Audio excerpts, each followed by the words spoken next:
I never thought one small sip could change everything. It all started on a quiet evening in our kitchen.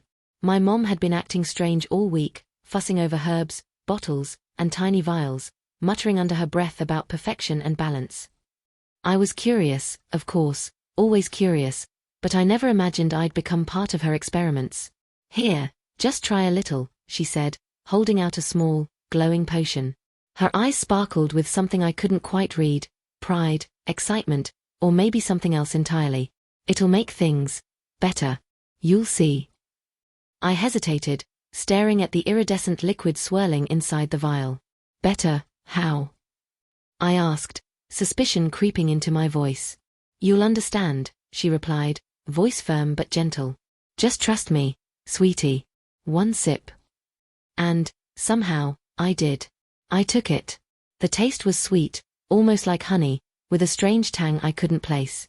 It coated my tongue, warm and strange, and within seconds, a shiver ran down my spine. My heart pounded in a rhythm I had never felt before, and suddenly, the world seemed sharper, brighter, more alive. Then it hit me, the dizziness, the heat in my chest, the sudden tingling from my toes to the top of my head. I stumbled, clutching the counter. Mom, what's happening? She smiled, eyes soft but firm. Just let it happen. The first hours were chaos. I felt every inch of my body reshaping, softening, shifting in ways I couldn't comprehend. My shoulders narrowed, my hips curved, my chest filled out unnaturally. My hair grew longer, silkier, falling past my shoulders in gentle waves. My skin smoothed, pores shrinking until I hardly recognized the person staring back at me in the reflection of the fridge. I stumbled toward the mirror, disbelief and panic gripping me. Mom, what did you do? She stepped beside me, calm as if this were the most natural thing in the world. I made you perfect, she said softly. Perfect for me, my perfect daughter. I laughed nervously, shaking my head, trying to deny it, but the reflection was undeniable. My fingers touched my cheeks, my new curves, my lips that seemed fuller, softer. This isn't me, I whispered, voice trembling. I'm not supposed to look like this. Sure, she murmured, guiding my hands down my sides. You'll learn to like it. You'll learn to love it. It's a gift. A gift. The word twisted in my mind. It didn't feel like a gift. It felt like imprisonment in someone else's idea of perfection. The first day after the transformation was the hardest. I avoided mirrors, avoided leaving my room, avoided seeing anyone. But life doesn't pause for magic. My mom, delighted by my new appearance, insisted on showing me off, to neighbors, friends, even our relatives over video calls. Look at her, she gushed during one Zoom call. Isn't she beautiful? Isn't she perfect? I cringed, hiding behind my hair, my hands trembling. Mom, stop, I whispered. But she ignored me, pride radiating from her in waves that left me dizzy. School was a nightmare. Walking through hallways, I felt eyes on me like never before. Friends whispered. Boys stared. Girls glanced with envy or curiosity. Every interaction felt like a spotlight highlighting the body that wasn't mine, the identity I hadn't chosen. Wow, you look different, one friend said, eyes wide. You look perfect. Perfect. The word echoed in my mind like a cage snapping shut. Fear, embarrassment, and confusion churned inside me. I wanted to scream, to vanish, to return to the old me. But even my voice felt changed, softer, higher, more melodic, betraying me with every word. At night, alone in my room, I began exploring this new identity. I tested clothes, skirts, dresses, soft tops, and marveled at the way they hugged my curves. My mom had stocked my wardrobe, anticipating my perfection. Makeup was another battlefield. Blush, eyeliner, lipstick. I practiced every stroke, learning how to enhance features that weren't fully mine yet, blending them into something uncanny. Every mirror reflected a stranger I was starting to inhabit. Curiosity and fear intertwined. I touched my hair, traced my jawline, played with the soft contours of my body. Each discovery sent shivers down my spine. I was learning, experimenting, discovering power in movement, in presentation, in voice. It was intoxicating and terrifying. Public outings were even more overwhelming. Walking to the grocery store, I felt the weight of stares, whispers, and smiles that carried subtle judgment and admiration. I learned to balance in heels, to move with poise, to speak with a soft authority. Each small success fueled my confidence. A smile from a stranger, a polite compliment, a door held open. It became a validation I didn't know I needed. I started enjoying the attention, despite the persistent gnaw of fear that perhaps it was all too much, all too fast. But the real challenge came when friends noticed. One of my closest friends cornered me after school. You're different. I don't know why, but are you okay?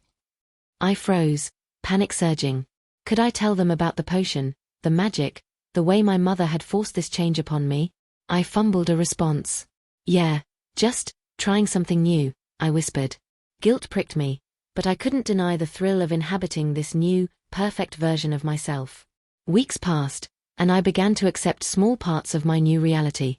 Weekends became playgrounds for experimentation.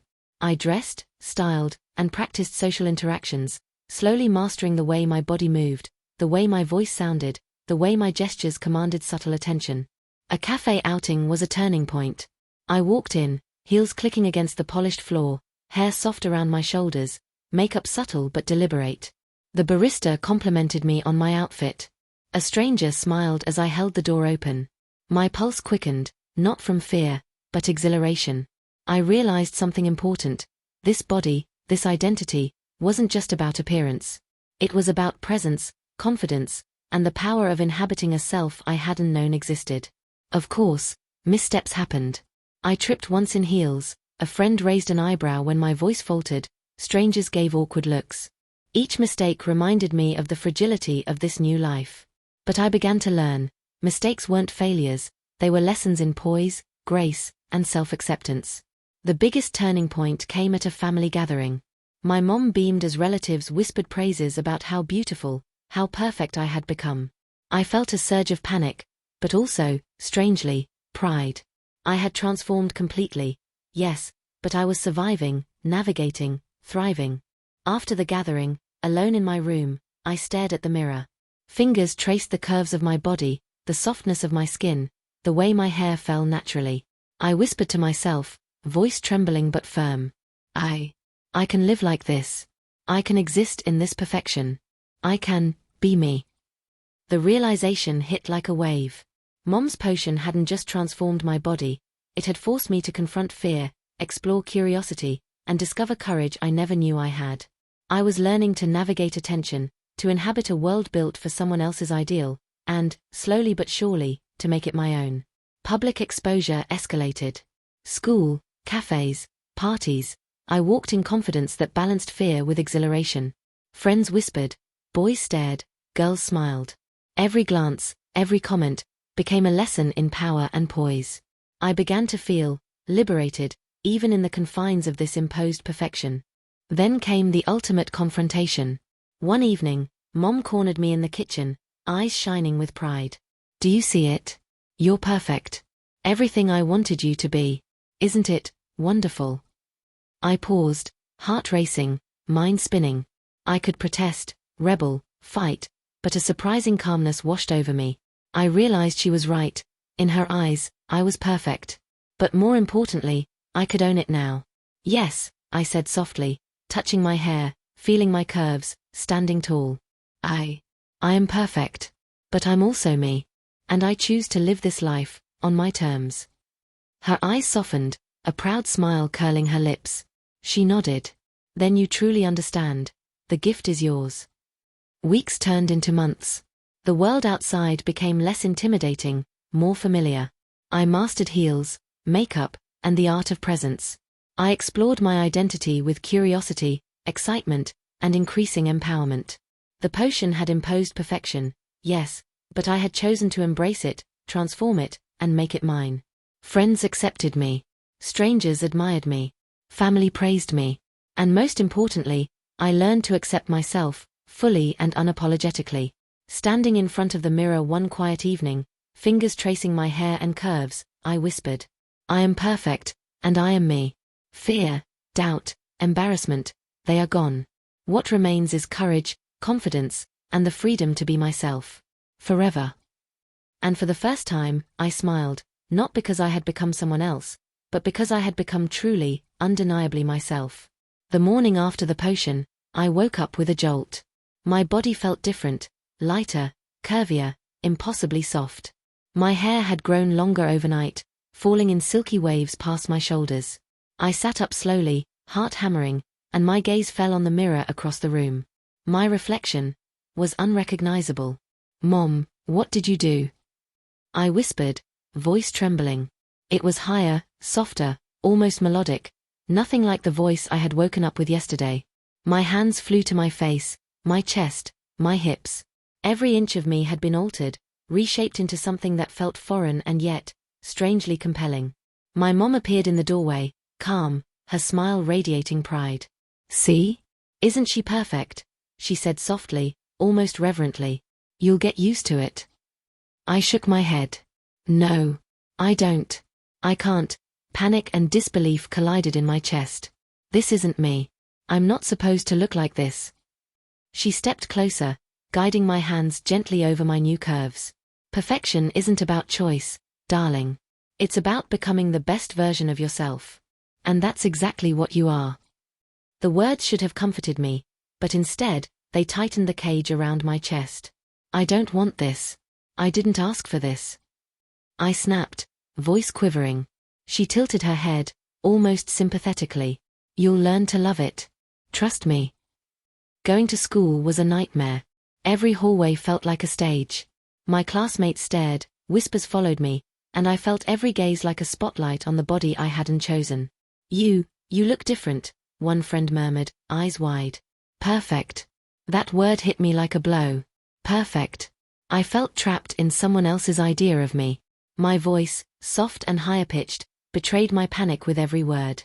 I tried to smile, tried to brush it off, but my own reflection in classroom windows kept reminding me, I wasn't me anymore. By lunchtime, I avoided mirrors and hid behind my bag, wishing the world would swallow me whole. Even my closest friends looked at me with curiosity and confusion, and every compliment or glance felt like judgment. That night, alone in my room, I began exploring the changes. I tried on clothes from my suddenly extensive wardrobe, skirts, dresses, tops that hugged curves I had never had. Makeup became a tool of discovery.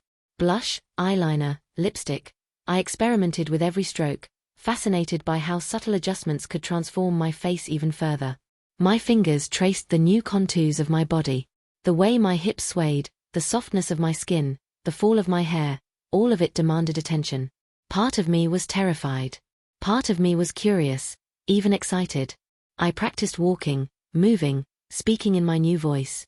Every gesture, every step, felt like rehearsing for a performance I hadn't signed up for. And yet, I began to notice the subtle power in these movements. There was an authority, a presence, in the way I carried myself that I had never had before. The real test came when I ventured out to the grocery store. Each glance, each whisper, made my stomach tighten, but I forced myself to move with poise. A stranger complimented my outfit. Someone held the door open. Every small acknowledgement, every polite smile, sent a rush of exhilaration through me. It was intoxicating and terrifying. I felt eyes following me everywhere, and the line between fear and excitement blurred.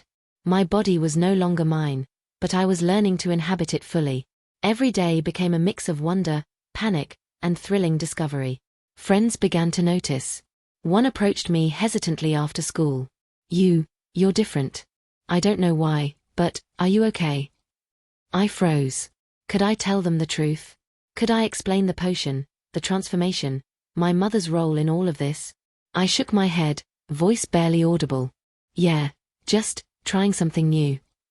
Guilt twisted inside me, but beneath it, a spark of curiosity and even pride ignited. This new version of me was something I was beginning to understand. Slowly, carefully, I began to navigate social interactions with a balance of fear, control, and a strange thrill of empowerment. By the end of the week, I had started to accept parts of this new identity. I could walk in public without trembling. I could speak in my new voice without panicking. I had begun to master the art of presence, balancing fear with poise, anxiety with subtle excitement. Yet, every glance in a mirror reminded me of the transformation that had been forced upon me. Every compliment, every stare, every whisper was a reminder. I had been made into someone else's ideal. But for the first time, I realized that I could choose how to inhabit it. Alone at night, I whispered to my reflection, fingers brushing my soft hair and curves. I can live like this. I can be me. Even like this. I can. The words hung in the air, fragile, uncertain, but they were mine. And for the first time, I felt a sliver of control in a world that had been turned upside down by my mother's potion. The weekend brought a challenge I had been dreading, a family gathering. My mom had insisted that I attend, dressed in the finest outfit she had chosen for me, heels clicking with every step. My heart raced as I stared at the mirror. My reflection stared back, soft curls framing my face, subtle makeup enhancing features that weren't fully mine, and curves that made my body feel both alien and strangely powerful. I swallowed, gripping my clutch. Every step down the hallway felt like walking on a tightrope. I could feel my mother's pride radiating from behind me like a shield, but it did little to calm the storm inside. What if someone recognized me as not quite myself? What if someone noticed the subtle differences, the way my voice had softened, my movements had changed? Arriving at the gathering, all eyes turned toward me instantly. Relatives whispered. Smiles ranged from polite to astonished. My stomach twisted, but I forced myself to stand tall, heels grounding me in the moment. One of my older cousins leaned closer to my mother. She looks so perfect, they murmured. Perfect. The word rang through my mind like chains tightening. I felt myself shrink inside, wishing I could disappear, but I couldn't. I was on display, the embodiment of someone else's idea of beauty, and yet, I was also beginning to feel a strange exhilaration in it. The pivotal confrontation came unexpectedly. While my mother mingled with relatives, a close friend approached me. Their eyes widened, searching my face, voice hesitant. I don't even know what to say. You look different. But it's you, right? I froze, panic clawing at my chest. Could I explain the potion, the transformation, the magic that had reshaped my body overnight? Could I tell them I wasn't entirely myself anymore, that my mother had changed me? And then, in that instant, I realized something profound. I had a choice. I could hide, pretend, deny, and shrink back into fear. Or I could step forward, own this body, this presence, this version of me, and claim it as my own. I took a deep breath, feeling the heels grounding me, the sway of my hips, the soft curve of my hair brushing my shoulders. Yes, I said softly, but firmly. It's me. And I'm okay. I've chosen to embrace this. This is who I am now. Their eyes softened, surprise giving way to awe. You really are amazing, they whispered. It wasn't just a comment on appearance, it was recognition of confidence, presence, courage. The validation sent a rush of relief and empowerment through me, intertwining with lingering traces of fear and doubt. I realized, then, that the transformation wasn't just physical. The potion had forced change upon me, yes, but it had also unveiled a side of myself I hadn't known existed. I had learned to navigate attention, to move with grace, to command respect, even in a body I hadn't chosen. As the evening continued, I found myself laughing naturally, walking with poise, engaging in conversation without trembling. Every interaction, every compliment, every glance reinforced a lesson I had been discovering in pieces over the past weeks. That courage isn't the absence of fear, it's stepping forward despite it. Even small mistakes, tripping slightly in heels, fumbling a word, spilling a drink, became lessons. I recovered with a laugh, soft and confident, and felt the thrill of mastering this life, this body, this presence. The ultimate test came later, when my mother approached me privately. Her eyes shone with pride. Do you see it now? You're everything I hoped for, perfect, she said, voice almost reverent. I met her gaze, heart pounding. And for the first time, I didn't feel trapped. Instead, I felt power, clarity, and acceptance. Yes, I said, fingers brushing my hair. I am perfect. But I'm also me. And I choose this life, my life, in this body, in this identity. Her lips curled into a proud smile, and she nodded. Then you understand. The gift is yours to live. By the end of the night, I realized that the world outside wasn't terrifying, it was a stage for me to inhabit fully. Heels no longer threatened me. The way my body moved was no longer foreign. The whispers, the stares, the attention, they became evidence of my courage, my poise, and my ability to navigate a world I had never asked to enter. Alone later, in my room, I gazed at the mirror. Fingers brushed over my soft hair, curves, and refined features. My reflection smiled back, not the person I had been, but a version of myself I had chosen to embrace fully. I am me, I whispered, voice soft but unwavering. Fear, doubt, embarrassment, they can't touch me anymore. What remains is confidence, courage, and the freedom to be myself. Forever. For the first time, I truly believed it. I wasn't just the result of a potion or my mother's desires. I was a person who had stepped forward into fear, claimed power, and discovered authenticity. I was perfect. And I was free.